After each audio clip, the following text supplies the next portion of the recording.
Bonjour les motivés! Dans cette vidéo, nous allons voir les trois formes de représentation de la fonction carré, c'est-à-dire son expression analytique, son tableau de valeurs ainsi que sa représentation graphique, et faire le lien entre les trois. Bon travail! Parlons d'abord du nom de cette fonction. La fonction qui, à chaque x, fait correspondre son carré s'appelle la fonction carré. Elle peut être représentée de trois manières. Tout d'abord, l'expression analytique qui est la formule mathématique qui représente cette fonction.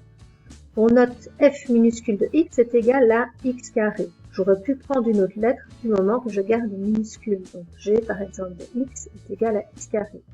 Par habitude, on va prendre la lettre f. Une deuxième manière de représenter cette fonction est d'utiliser un tableau de valeurs. Donc, pour les différents réels représentés sur la première ligne, je vais trouver les images de ces réels par la fonction, qui est la fonction carré. Par exemple, a-3, je fais donc correspondre son carré moins 3 au carré est égal à 9. J'indique ici 9 en dessous de moins 3 dans la ligne f de x. Moins 2 au carré, 4. Moins 1 au carré, 1. 0 au carré, 0. 1 au carré, 1. 2 au carré, 4. 3 au carré, 9. On peut donc noter l'image par la fonction f du réel moins 3 est égale à 9.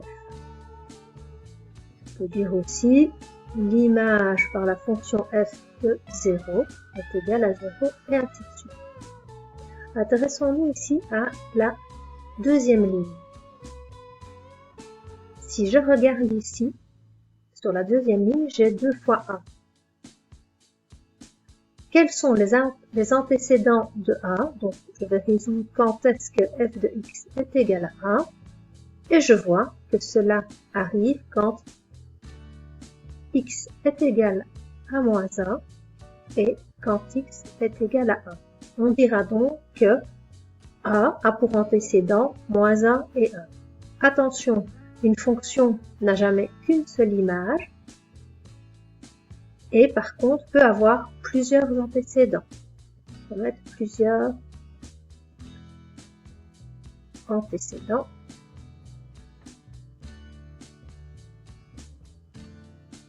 La troisième forme sous laquelle peut être donnée une fonction, c'est sa représentation graphique.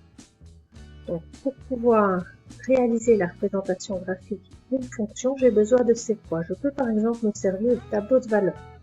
Premier point, l'abscisse vaut moins 3 et l'ordonnée vaut 9. Je le représente ensuite dans un repère. Ici, mon repère est orthonormé, c'est-à-dire que mes axes sont perpendiculaires et les unités sont d'égale mesure sur chacun des axes. Ce n'est pas nécessairement obligatoire. Donc le premier point, quand x vaut moins 3, y vaut 9. Donc, pour le retracer, je réexplique sur l'axe des x, je trace une parallèle à l'axe des y en pointillé, garde moins 3.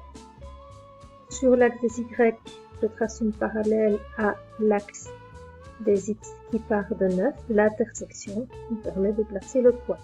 Je fais de même pour les autres points. Donc je place ici moins 2, 4, moins 1, 1, 0, 0, 1, 1, 2, 4 et 3, 9. Je pourrais prendre n'importe quelle valeur. Je pourrais utiliser ma calculatrice par exemple et chercher l'image par la fonction d'un autre réel si j'ai besoin de placer plus précisément d'autres points. Une fois que j'ai placé les points, je vais les relier à main levée. Attention, je ne vais pas faire ça avec une latte, sinon je n'aurai pas une fonction bien lissée. Si je trouve que je manque de points, rien ne m'empêche d'utiliser ma machine et de calculer d'autres valeurs. Donc, par exemple, je pourrais chercher l'image par la fonction de 1,5, c'est-à-dire taper 1,5 au carré sur ma machine et je vais obtenir 2,25. Je peux placer le point quand x vaut 1,5. Ici, je suis à la moitié. Y vaudrait 2,25 donc je suis approximativement à cet endroit-là.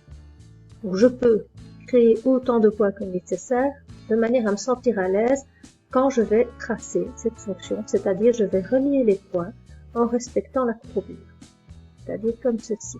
Une fois que j'ai terminé, je n'oublie pas d'indiquer à côté de la fonction l'équation. L'équation commence toujours par y égale quelque chose, et comme ici c'est la fonction carrée, je mets y égale x carré. Je l'indique à côté de la courbe. Il faut bien garder à l'esprit que ceci n'est qu'une fenêtre par laquelle je vois ma fonction.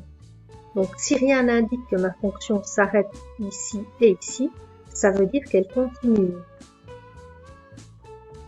Nous voyons ici que la fenêtre a été agrandie et que l'échelle a changé. Nous n'avons plus un repère orthonormé.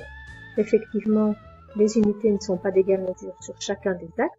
J'ai représenté les points que nous avions représentés précédemment et on voit bien que nous avons une vision plus grande de cette fonction. Nous pouvons chercher les images des différents réels ici. Donc si je prends par exemple le réel 5, que je le mets au carré, 5 au carré, j'obtiens 25. Je peux donc placer le point quand x vaut 5, y vaut 25.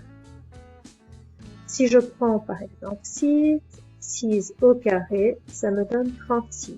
Je le place également. Et je n'oublie pas d'indiquer à côté l'équation y égale x carré. Nous venons donc de voir les différentes formes sous lesquelles une fonction peut être donnée. Dans le cas de la fonction carrée, la forme ici de son graphe s'appelle une parabole. Sa concavité est tournée vers le haut et son sommet est 0, 0.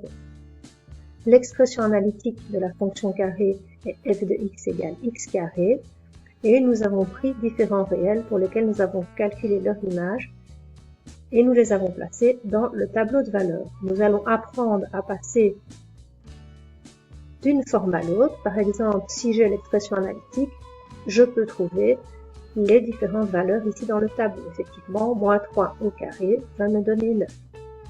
Si j'ai le tableau de valeurs, je peux placer les points dans un repère, les relier et trouver le graphe de cette fonction. Si j'ai le graphe de la fonction, je peux, à partir de différents points, remplir le tableau de valeurs et avec certaines méthodes de calcul qu'on verra plus tard, je peux aussi trouver l'expression analytique de cette fonction.